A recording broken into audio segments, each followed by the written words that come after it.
नमस्कार, मैं हूं अंकुर और आप देख रहे हैं सत्य हिंदी का न्यूज बुलेटिन। एक नजर अब तक की सुर्खियों पर।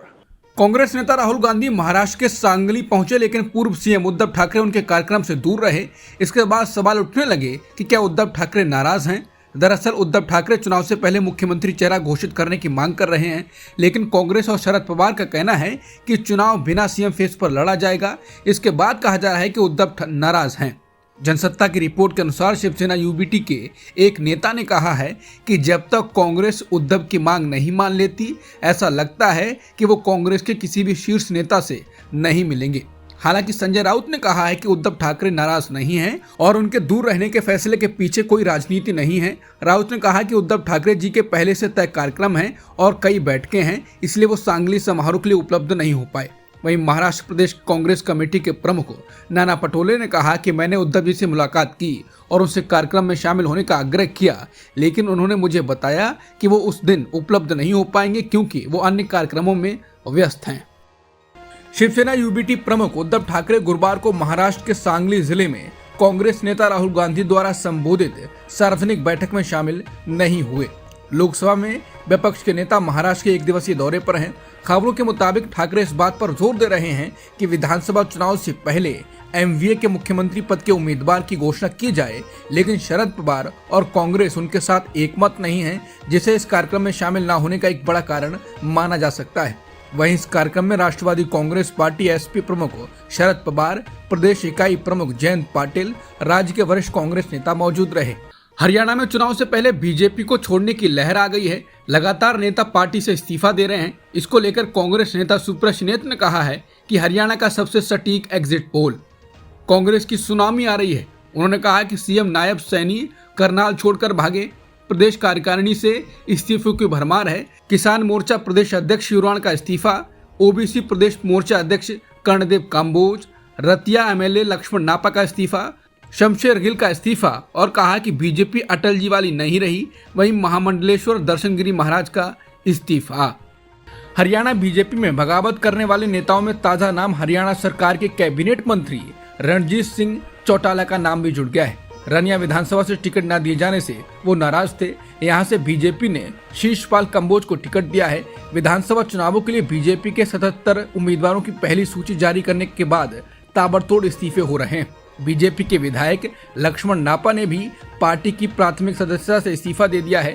इस्तीफा देने वालों में हरियाणा बीजेपी किसान मोर्चा के अध्यक्ष सुखबीर शिवराण, शमशेर गिल, सोनीपत से बीजेपी युवा कार्यकारिणी सदस्य एवं विधानसभा चुनाव प्रभारी अमित जैन के नाम शामिल हैं। बीजेपी के सभी पदों से इस्तीफा देने वाले हरियाणा बीजेपी ओबीसी मोर्चा के प्रमुख रहे कर्णदेव कंबोज ने कहा, मैं और मेरा परिवार जनसंघ के जमाने से ही बीजेपी में रहे। अब यहाँ कांग्रेस की संस्कृति हावी हो रही है। कल कुछ ऐसे लोगों को शामिल कराया गया जिन्होंने पूरे प्रदेश में अव्यवस्था फैलाई।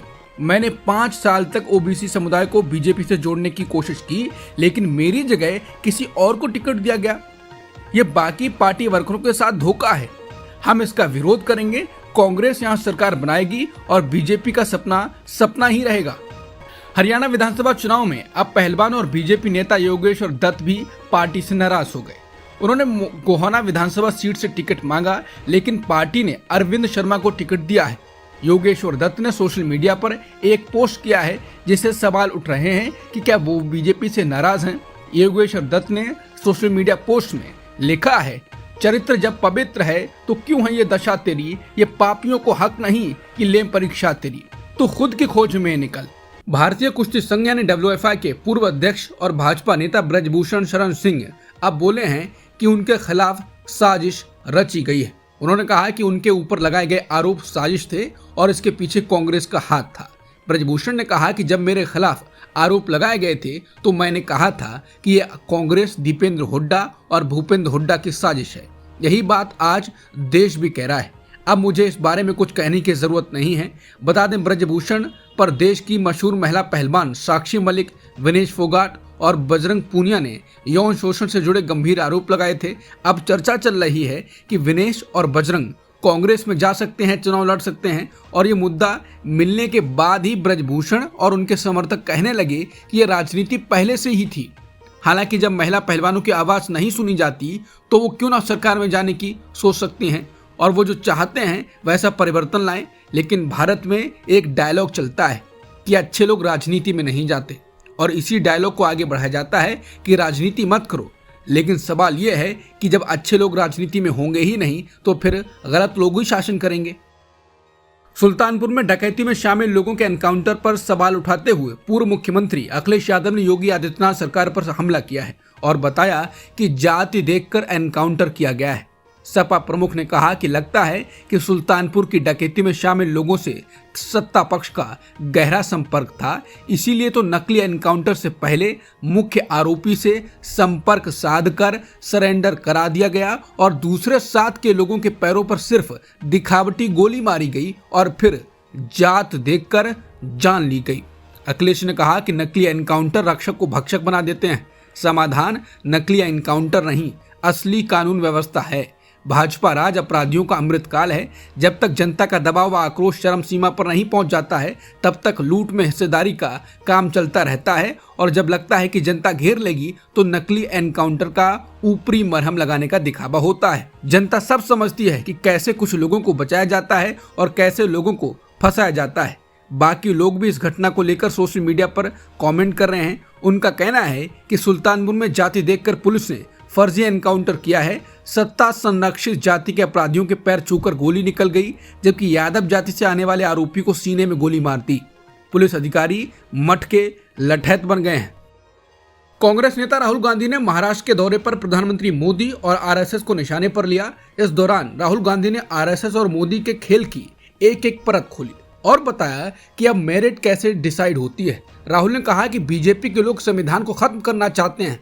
हर विभाग में ये अपने लोगों को रखना चाहते हैं। आज हिंदुस्तान में एक ही तरीके का मेरिट है। अगर आप आरएसएस के हो तो मेरिट है, अगर आरएसएस के नहीं हैं तो आपके लिए कोई जगह नहीं है। राहुल गांधी ने कहा कि आरएसएस शिक्षा के क्षेत्र में अपना हाथ फैला रही है, वो सिलेबस चेंज कर रही है और संविधान को भी हटाना चाहती है, लेकिन हम संविधान को हटाने नहीं देंगे। संविधान बचाने के लिए मजबूती से लड़ेंगे। बता दें, मोदी सरकार में ऐसा हुआ है कि छात्र सड़क पर उतर आए हैं। परीक्षा होती है तो पेपर लीक हो जाता है, कभी लेटरल एंट्री आ जाती है, कभी कुछ और तरीका अपनाते हैं। इस पर विपक्ष उनको एक्सपोज करता रहता है तो पीछे कदम भी उठाने पड़ जाते हैं। राहुल गांधी ने सिंधुदुर्ग में छत्रपति शिवाजी महाराज के स्टैच्यू का मुद्दा उठाते हुए कहा कि नरेंद्र मोदी ने शिवाजी महाराज का अपमान किया है। राहुल ने कहा कि यहाँ कुछ दिन पहले छत्रपति शिवाजी महाराज की मूर्ति टूट गई। इसके बाद नरेंद्र मोदी जी ने कहा, मैं शिवाजी महाराज से माफी मांगता हूँ। राहुल ने बताया कि मोदी ने किस कारण से माफी मांगी। राहुल ने कहा कि माफी मांगने के अलग अलग कारण हो सकते हैं। सबसे पहले है कि इस मूर्ति का कॉन्ट्रैक्ट आरएसएस के किसी व्यक्ति को दिया गया हो। शायद प्रधानमंत्री कह रहे हो कि मुझे इसका कॉन्ट्रैक्ट मेरिट पर देना चाहिए था। मूर्ति के बनने में भ्रष्टाचार हुआ हो। शायद प्रधानमंत्री इसके लिए माफी मांग रहे हों। आपने छत्रपति शिवाजी महाराज की मूर्ति बनाई, लेकिन यह ध्यान नहीं दिया कि वो खड़ी रहे। राहुल ने कहा कि नरेंद्र मोदी ने शिवाजी महाराज का अपमान किया है। उन्हें सिर्फ शिवाजी महाराज से नहीं, महाराष्ट्र के हर व्यक्ति से माफी मांगनी चाहिए। महाराष्ट्र में राहुल गांधी ने कहा कि महाराष्ट्र कांग्रेस की विचारधारा की भूमि है। यहाँ पर कांग्रेस की विचारधारा घुसी हुई है। उन्होंने कहा कि कांग्रेस अध्यक्ष मल्लिकार्जुन खड़गे जब अपने कर्नाटक जाते हैं तो उनके चेहरे पर मुस्कान रहती है। इसी तरह से जब महाराष्ट्र आते हैं तो भी खुश रहते हैं। राहुल गांधी ने कहा कि इसी तरह की फीलिंग उनको भी है।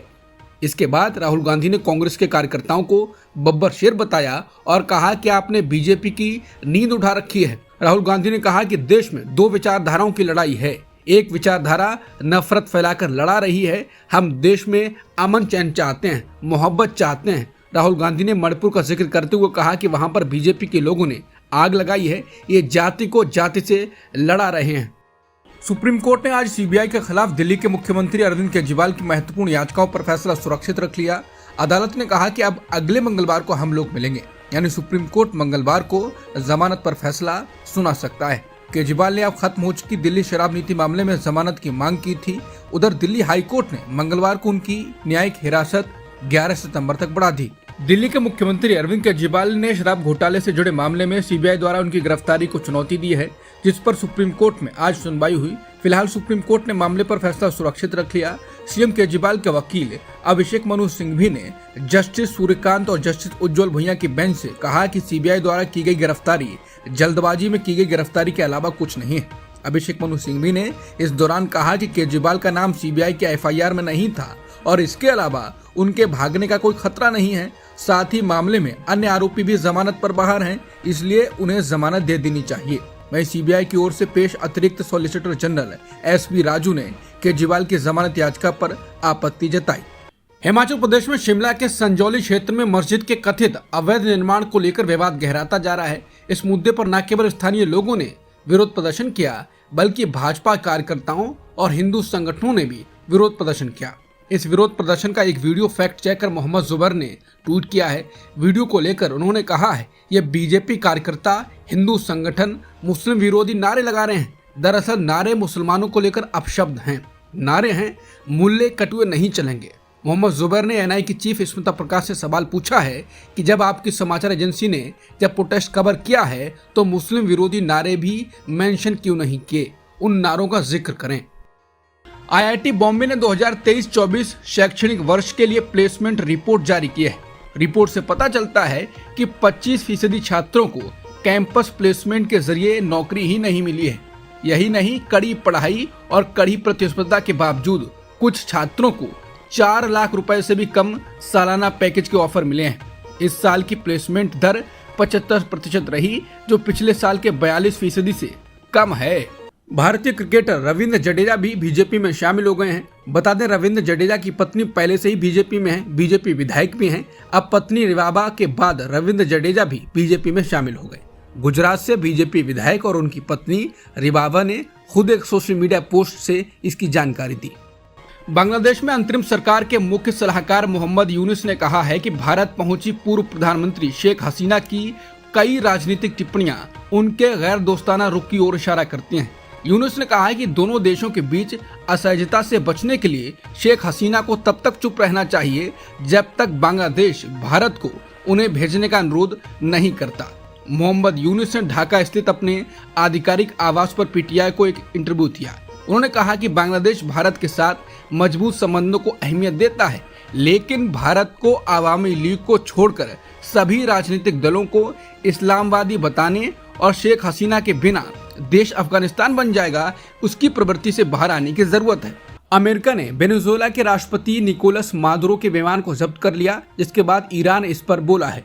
ईरानी विदेश मंत्रालय के प्रवक्ता नासिर खान ने कहा कि ये कार्रवाई अंतर्राष्ट्रीय कानून के खिलाफ है और दूसरे देशों के खिलाफ अमेरिका की एक तरफा जबरदस्ती कार्रवाइयों की निरंतरता है, अराजकता फैला रही है और हवाई क्षेत्र में डकैती को बढ़ावा दे रही है और शांति और हवाई सुरक्षा के लिए खतरा है।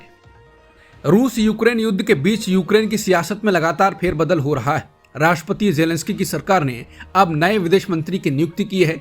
बता दें कि यूक्रेन के विदेश मंत्री दिमित्रो कुलेबा ने बुधवार को अपने पद से इस्तीफा दे दिया था, जिसके बाद अब एंड्री साइबिया को विदेश मंत्रालय की बागडोर सौंपी गई है।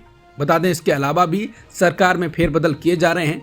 राष्ट्रपति जेलेंस्की फेरबदल के बारे में कह चुके हैं कि देश को नई ऊर्जा, नई एनर्जी की जरूरत है। रूसी राष्ट्रपति व्लादिमीर पुतिन ने आज उन 3 देशों में भारत का भी नाम लिया जिनसे वो यूक्रेन युद्ध पर लगातार संपर्क में हैं। पुतिन ने कहा कि ये देश हल करने के लिए ईमानदारी से प्रयास कर रहे हैं। पुतिन ने कहा कि अगर यूक्रेन वार्ता जारी रखने की इच्छा रखता है तो मैं ऐसा कर सकता हूँ। पुतिन की टिप्पणी प्रधानमंत्री मोदी की यूक्रेन की यात्रा के 2 सप्ताह के भीतर आई है, जहां उन्होंने राष्ट्रपति वोलोदिमीर जेलेंस्की के साथ बातचीत की थी। पुतिन ने कहा कि हम अपने दोस्तों और साझेदारों का सम्मान करते हैं। मेरा मानना है कि वो ईमानदारी से इस संघर्ष से जुड़े सभी मुद्दों को हल करना चाहते हैं, मुख्य रूप से चीन, ब्राजील और भारत। मैं इस मुद्दे पर अपने सहयोगियों के साथ लगातार संपर्क में रहता हूं। फ्रांस के राष्ट्रपति इमैनुअल मैक्रों ने मिशेल बार्नियर को देश का प्रधानमंत्री नामित किया है। 73 साल के बार्नियर यूरोपियन यूनियन के प्रमुख ब्रेक्जिट वार्ताकार थे। वर्ष 2016 से 2019 के बीच ब्रेक्जिट पर ब्रिटेन के साथ बातचीत की अगुवाई बार्नियर ने ही की थी। बार्नियर दक्षिणपंथी रिपब्लिकन पार्टी के वरिष्ठ नेता हैं। उनका लंबा राजनीतिक करियर रहा है। फ्रांस और यूरोपियन यूनियन दोनों जगहों पर वो कई वरिष्ठ पदों पर रहे हैं। अमेरिका ने रूस पर 2024 के राष्ट्रपति चुनावों में दखलंदाजी के आरोप लगाए हैं और रूस के सरकारी मीडिया के अधिकारियों पर प्रतिबंध लगाए हैं। अमेरिका ने राष्ट्रपति चुनावों में दखल देने के लिए बड़े पैमाने पर अभियान चलाने का रूस पर आरोप लगाया। अटॉर्नी जनरल मेरिक गारलैंड ने रूस की सरकारी मीडिया आरटी पर आरोप लगाया कि वो अमेरिकी दर्शकों तक छिपे हुए रूसी संदेशों को बनाने और पहुंचाने के लिए टेनेसी की एक फर्म को 1 करोड़ रुपए डॉलर दिए हैं।